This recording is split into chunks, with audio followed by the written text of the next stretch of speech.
Please state your name. My name's Dan Cox. I live out on Halls Creek. Um, and I just wanted to make a little comment about some directions for some economic development. But before I go into that, one of the things I wanted to say was Eddie and I had a brief exchange before, and was very sociable and everything. I took no offense at it, but he said something about me coming up to correct y'all. And it made me think. It wasn't anything that I found offensive at all. It just made me think. I'm not trying to correct y'all. I'm just trying to share some of my experience with some of the things that Humphreys County is dealing with that I grew up in. You know, the town that I grew up in, we had 2 local pharmacies. You know, and when I say local pharmacies, these were not affiliated with any kind of chains or anything like that. We didn't have but one fast food restaurant, and that was a Hardee's. It was one of the original Hardee's. And you know, in a series, in just a brief amount of time, it was like a flash. All that changed. We got a Walmart. We got, you know, all these roads being built and everything. And the real charm of that town, that whole area just evaporated. People moved there because the houses were cheap, and everything got changed.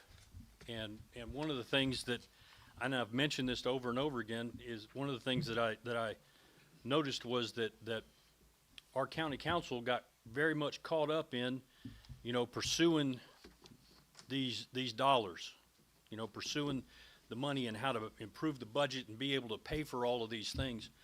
And it wasn't until, you know, after all of this stuff had happened, I think that people started really looking at ways that it could have been done differently.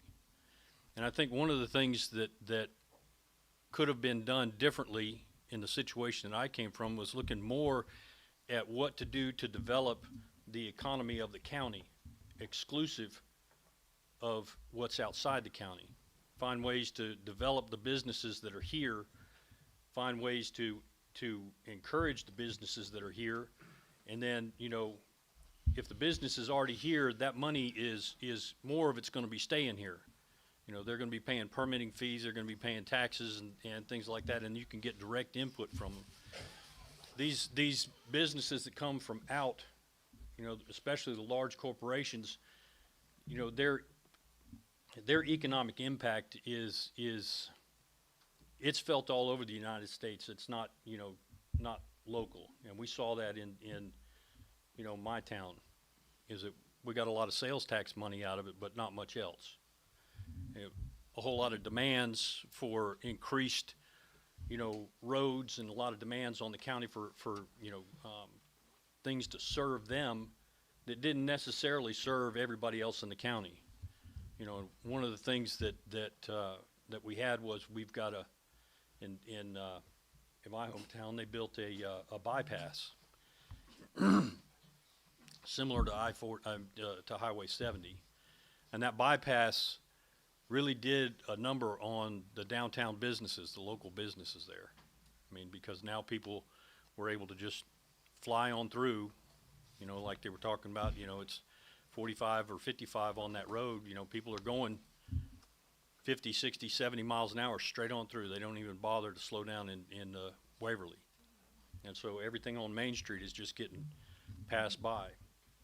So anyway, that's you know, just a long way of saying,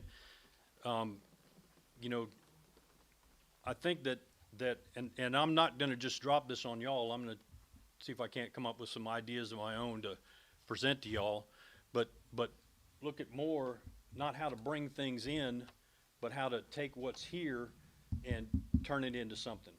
You know, it's not necessarily subsidizing local businesses, but it is finding ways to encourage them and help them out,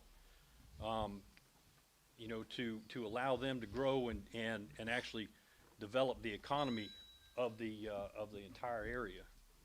But anyway, that's all I got. Thank you. Thank you, Mr.